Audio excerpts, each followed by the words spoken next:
మనతో మాట్లాడేందుకు సుందరపు విజయ్ కుమార్ గారు జనసేన నుంచి ఉన్నారు.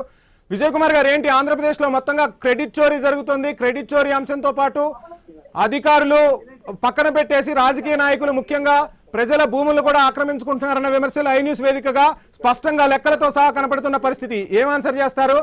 కూటమిలో మీరున్నారు, ఏం జరుగుతోంది మొత్తంగా ఆంధ్రప్రదేశ్ రాజకీయం? నమస్కారం అండి.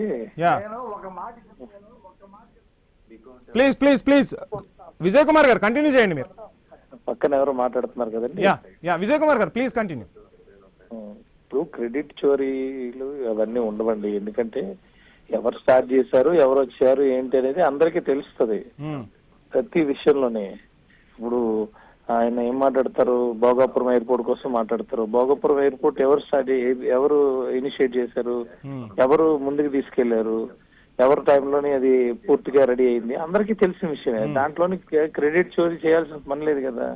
ప్రతి విషయం కూడా ఎవరు ఇనిషియేట్ చేశారు, ఎవరు ముందుకు తీసుకెళ్తున్నారు ఏంటనేది ఉంటది. ఇప్పుడు పోలవరం ఉంది, పోలవరం ఎప్పటి నుంచో అది ఇయర్స్ టుగెదర్, అది అనేకమైన ముఖ్యమంత్రులు మారారు.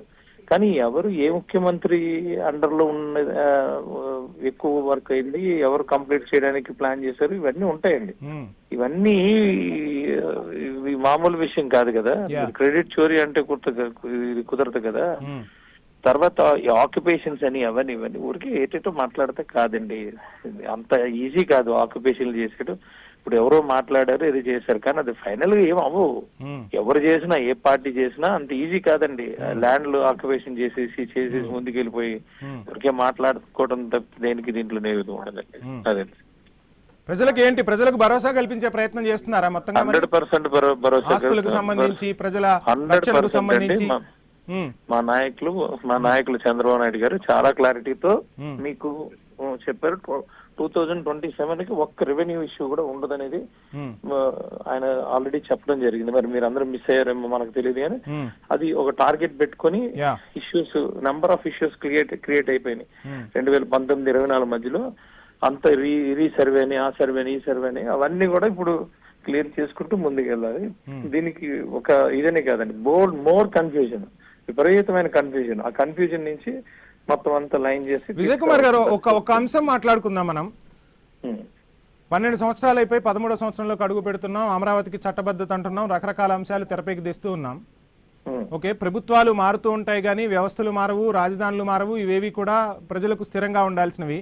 ఎవరొచ్చినా పాలన అందించాల్సిందే ప్రజలకు. సో అసలు ఏం జరుగుతుందంటే, ప్రభుత్వాలు మారగానే మొత్తంగా వ్యవస్థలన్నీ ఎందుకు నిర్వీర్యం అవుతున్నాయి? వ్యవస్థలను ప్రక్షాళన చేసుకుంటూ ముందుకు వెళ్ళటం, మళ్ళీ 5 సంవత్సరాల టైం సరిపోవటం, ఇంతేనా? ఇకనైనా ఆంధ్రప్రదేశ్ ప్రజలు కలలుగన్నట్టుగా వాళ్ళ బంగారు భవిష్యత్తుకు, రాబోయే తరాలకు బాటలు వేసేందుకు ఇప్పటికైనా మీరు ముందుకు సాగుతున్న పరిస్థితులు కనిపిస్తున్నాయి? ఇంకా హార్డీస్ ఉన్నాయా? ముందుకు సాగుతూనే ఉన్నట్టు వ్యవస్థలు ప్రక్షాళన అంటే, వ్యవస్థల్లో మేజర్ ఏదో మేము వచ్చాము, మేము ఎలా చేయాలో అలాగే చేస్తాం, మాకు నచ్చినట్టు మేము చేసుకుంటాం అని చేస్తే ఎప్పుడైనా తప్పేనండి.